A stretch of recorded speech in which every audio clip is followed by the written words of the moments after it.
আজকে আমরা এই জবা গাছটা রিপোর্টিং করব। জবা গাছ রিপোর্টিংয়ের এটা কিন্তু পারফেক্ট সময়। অনেকে জানতে চাইছিলেন না জবা গাছ কখন রিপোর্টিং করলে গাছের গ্রোথ দুর্দান্ত হবে, আর গাছে কিন্তু আমরা প্রচুর পরিমাণ শীতের সময় ফুল পেতে পারবো। এই সময়টা অনেক জায়গাতেই বৃষ্টি একটু কমে গিয়েছে এবং ওয়েদার ভীষণভাবে নরম প্রকৃতির রয়েছে, এবং গাছ যেহেতু এখন অত্যধিক গরমের মধ্যে দিয়ে যাবে না, তাই গাছগুলিকে এখন অনায়াসে রিপোর্টিং করে দেওয়া যায়। আর রিপোর্টিংয়ের জন্য আমি মেনলি সয়েল মিডিয়া যেটা প্রিপারেশন করেছি, কম্পোস্ট রেখেছি 40%, মাটি 40% এবং 20% নর্মাল বালি দিয়ে আমি কিন্তু পটিং মিডিয়া তৈরি করছি।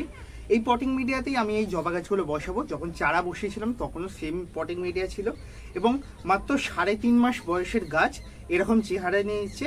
একদম ছোট্ট টবে, মানে একদম ছোট্ট সাইজের যে ব্ল্যাক গ্রো ব্যাগের গাছগুলো থাকে এইরকম সাইজের গাছ থেকে আজ গাছ এরকম কন্ডিশনে পরিণত হয়েছে। মাত্র 3.5 মাস টাইম লেগেছে। 3.5 মাসের মধ্যে যদি গাছ এতটা সুন্দর হয়, তার মানে বুঝছেন এইরকম যদি একটা টব আমি আমার গাছকে দিতে পারি তাহলে গাছ কত সুন্দর চেয়ারে নিতে পারবে। ঠিক সেই জন্যই এখন দরকার রিপোর্টিং। আর রিপোর্টিং এই সময় করতে হলে মাস্ট 3টে জিনিস মাথায় রাখতে হবে। সেটা হচ্ছে রিপোর্টিং করার সময় বেশি টানাটানি করে গাছের শিকড় কিন্তু মেন শিকড় যেটা থাকে ওটা কিন্তু কেটে দিলে চলবে না। আর যেটা করতে হবে, এখন কিন্তু প্রুনিং করলে চলবে না। আর একটা বিষয়, এই রিপোর্টিং মিডিয়ার মধ্যে অবশ্যই ফাঙ্গিসাইড বা নিমখোল অ্যাড করবেন, যেটা পোকামাকড় এবং ফাঙ্গাস থেকে গাছকে বাঁচাবে। আর এখন প্রুনিং করতে বারণ করলাম কারণ আবারও এখন বৃষ্টির কিন্তু একটা প্রবণতা রয়েছে। যদি বৃষ্টি হয়, এই যদি আমরা এখান থেকে প্রুনিং করে ধরুন, এই অংশগুলো থেকে কিন্তু পচন দেখা দিতে পারে, আর পচন দেখা দিলে গাছে কিন্তু ডাইব্যাক দেখা দেবে। চলুন আজকে ধীরে ধীরে সম্পূর্ণ ভিডিওটা দেখতে থাকি এবং জবা গাছ রিপোর্টিং কিভাবে খুব সহজে করবেন। যারা ছোটরা রয়েছেন, যারা একটু বয়সের শেষ পর্যায়ে এসে দাঁড়িয়েছেন, সেই সমস্ত মানুষরা কী করে সহজে রিপোর্টিং গাছের করবেন, পাশাপাশি যারা নতুন বাগানে রয়েছে তারাও কীভাবে রিপোর্টিং করবেন, সম্পূর্ণটা আজকে ইন ডিটেলস দেখাবো। এবং জবা গাছ রিপোর্টিং করা একটা বিশাল কাজ বলে আমি মনে করি, কারণ একটা গাছ তৈরি করতে যেমন আমাদের প্রচুর সময় ব্যয় করতে হয়, গাছের পিছনে যত্ন করতে হয়, রিপোর্টিংটাও কিন্তু তার মধ্যে পড়ে। আর রিপোর্টিংটাই হচ্ছে এমন একটা জায়গা যেখানে বেশিরভাগ বাগানে আমরা ভুল করে ফেলি। তো রিপোর্টিং মিডিয়া এখানে আমি রেডি করে নিয়েছি। তো এখানে নর্মাল মাটি রয়েছে। তো এই মাটির মধ্যে আমি বেসিক্যালি দুটো জিনিস আরও অ্যাড করব, সেটা হচ্ছে কম্পোস্ট সার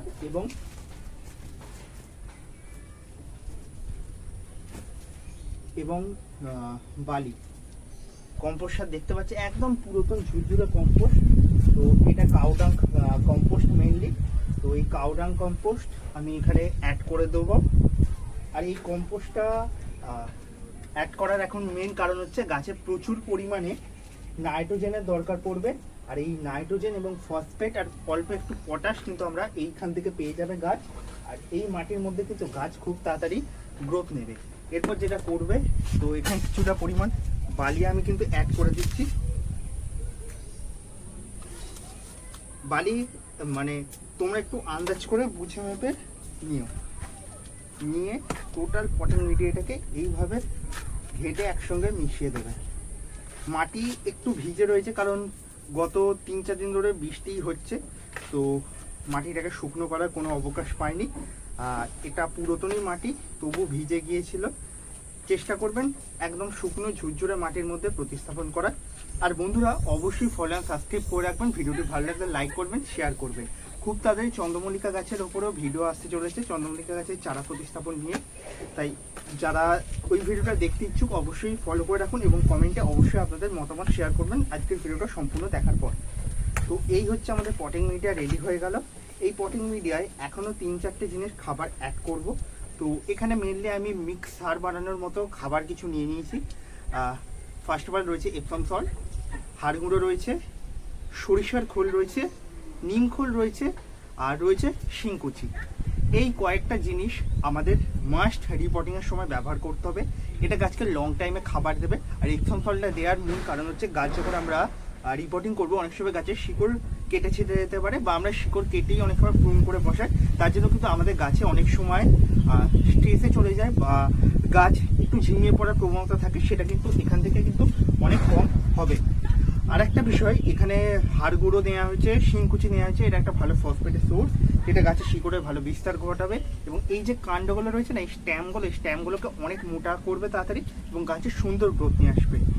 আর নেওয়া হচ্ছে নিমখোল, যেটা সারা বছর রোগ পোকার হাত থেকে বাঁচাবে। মাটি বাহিত সমস্যা যে সমস্তগুলো হয়, পোকার উপদ্রব, কেন্নর উপদ্রব এবং সাদামাছি আসে গাছে অনেক সময়, সেগুলো থেকে কিন্তু প্রোটেক্ট করবে। চলো এই খাবারটাও কিন্তু আমি একসঙ্গে মিশিয়ে নিয়ে এই মাটির মধ্যে দিয়ে দিচ্ছি। তো এটাকেও বানিয়েও রাখতে পারো বা তোমরা মিক্স বাজার থেকে কিনেও আনতে পারো, এটা কিন্তু খুব সহজে পাওয়া যায়। কেউ যদি মিক্সার কিনতে চাও অনলাইনে কম পয়সার মধ্যে, অবশ্যই কমেন্ট করো, তোমাদের আমি একটা বিশ্বস্ত লিঙ্ক দেবো, যেখান থেকে খুব সহজে অল্প দামের মধ্যে তোমরা খুব ভালো কোয়ালিটির মিক্সার কালেক্ট করে নিতে পারবে। এখানে মোটামুটিভাবে 4-5 চামচ মতো আমি কিন্তু এই মিক্স খাবারটা দিয়ে দেবো, দিয়ে কিন্তু ভালো করে আবারও মিশিয়ে নিতে হবে।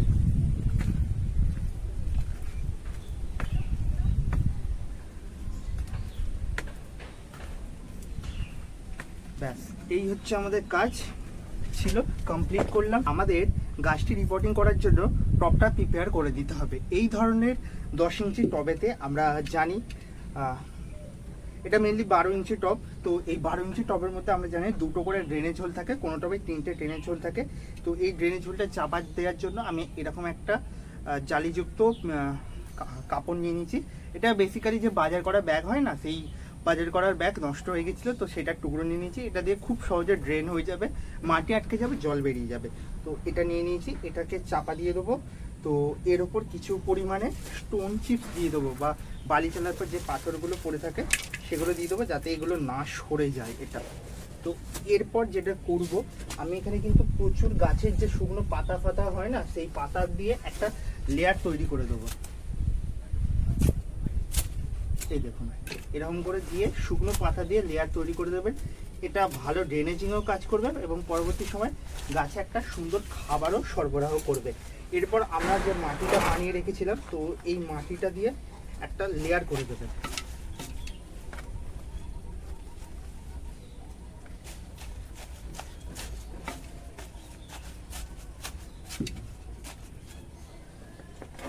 এরপর আবারও কিছু শুকনো পাতা বা গাছের যে সবুজ অংশ আমরা কেটে সেটা বাদ দিই, সেই জিনিসগুলো আমি ফেলি না, বেসিক্যালি এরকম করে দিয়ে দিই। তো এটা দিলে মাটিটাও কম লাগে এবং এগুলো যখন ধীরে ধীরে কম্পোস্ট হয়ে যাবে, তো খুব গাছে একটা খুব ভালো খাবারের সোর্স হবে।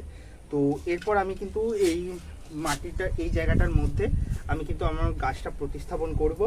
তো গাছ প্রতিস্থাপনের জন্য কি করবে, প্রথমত দেখে নাও গাছটাকে এরকমভাবে শোয়াবে। তো দিয়ে নিচের দিক দিয়ে খোলাম কুচিটাকে আমাদের উপর দিকে পুশ করতে হবে।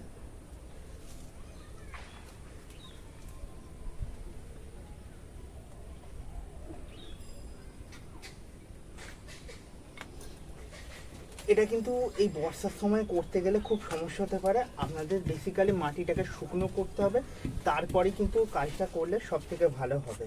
নাহলে কিন্তু টানাটানি করতে গিয়ে গাছের শিকড় কিন্তু ছিঁড়ে যেতে পারে।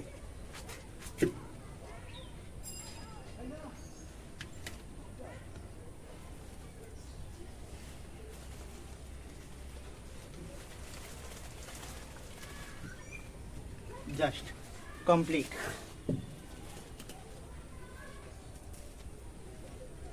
এই কতটা সুন্দরভাবে শিকড়ের বিস্তার হয়েছে, খালি দেখুন। এই যার মূল, সেই গাছে কোনোই হেলানো যায় না বা মেরে ফেলাও সম্ভব নয়। আপনারা যে ভুলটা করেন, গাছে অতিরিক্ত খাবার দিয়ে ফেলেন, এর জন্য আমাদের বেশিরভাগ গাছ কিন্তু নষ্ট হয়ে যায়। তো নিয়ে এটাকে টবের মাঝামাঝি বসিয়ে দেবো।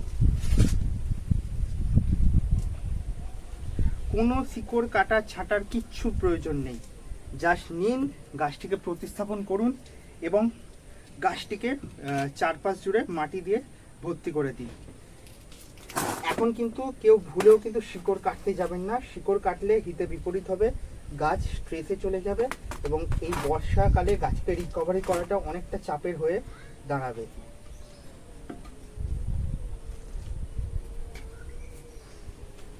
তো আমি এখানে আরেকটু পরিমাণ কম্পোস্ট সার নিয়ে নেবো, কারণ কম্পোস্ট সার গাছের এখন দরকার পড়বে। আর বেসিক্যালি আমি কম্পোস্ট সার বেশি পরিমাণে ইউজ করে থাকি, কারণ এই কম্পোস্ট সারের মধ্যে ভীষণ ভালো মাইক্রোনিউট্রিয়েন্ট থাকে এবং প্রচুর ভালো গুণাগুণ থাকে, এটা আমাদের গাছের সম্মুখ বৃদ্ধিতে সাহায্য করে এবং এটা দিলে বেসিক্যালি মাটিটাও হালকা হয়ে থাকে, খুব ভালো। গাছটি কিন্তু একদিকে হেলে পড়ছে, তো একদম টবের মিডিল করে বসাবেন যাতে গাছটি কোনো দিকে হেলে না পড়ে, সমানভাবে বেড়ে ওঠে সেই দিকটা মাথায় রাখবেন। রেখে জাস্ট চেপে চেপে মাটি দিয়ে দেবেন। তো এই ছিল আজকে সিম্পল রিপোর্টিং প্রসেস। আজকে এই সিম্পল রিপোর্টিং প্রসেস কাদের কাদের ভালো লাগলো কমেন্ট করে অবশ্যই জানান। আর তোমাদের যদি কোনো প্রশ্ন থাকে অবশ্যই সেটাও কমেন্ট করবো, সেটারও সমাধান আমি করে দেবো। আর খুব তাড়াতাড়ি প্রচুর গাছের পরিচর্যা বিষয়ক ভিডিও আসবে। শীতের মরশুমের গাছের মাটি তৈরি নিয়ে, প্লাস গোলাপ গাছের পরিচর্যা এবং আমাদের গরমের যে কোনো গাছের পরিচর্যা নিয়ে আবারও ভিডিও আসতে চলেছে। তো অবশ্যই ভিডিওগুলো তোমরা দেখবে, আর ভিডিওগুলো দেখবে, তোমাদের মতামত শেয়ার করবে, এবং আজকের ভিডিওটা ভালো লাগলে লাইক করবে, শেয়ার করবে, ফলো করবে, সাবস্ক্রাইব করবে। আর ভিডিওর থেকে যদি তোমরা কোনো নলেজ জেনে থাকো বা তোমরা নতুন বিষয় কোনো জানলে সেটাও কমেন্টে জানিও। যদি ভিডিওটা কোনো কাজে না লাগে সেটাও অবশ্যই জানিও। ধন্যবাদ জানাই সকল দর্শক বন্ধুদের। গাছটিকে এইভাবে একটু ছাওয়া জায়গার মধ্যে রাখুন। এরপর যেটা করবেন, humic acid, Epsom salt 1 litre জলে কিছুটা পরিমাণ নিয়ে নেবেন, নিয়ে সেই জল দিয়ে টোটাল মাটিটাকে ভিজিয়ে দেবেন। এতেই কিন্তু ভালো কাজ হবে, গাছ কিন্তু কোনো স্ট্রেসে যাবে না। ভিডিওটা আজকে এখানেই শেষ করছি। দেখা হচ্ছে খুব তাড়াতাড়ি আরও নতুন কোনো ভিডিও নিয়ে। ধন্যবাদ।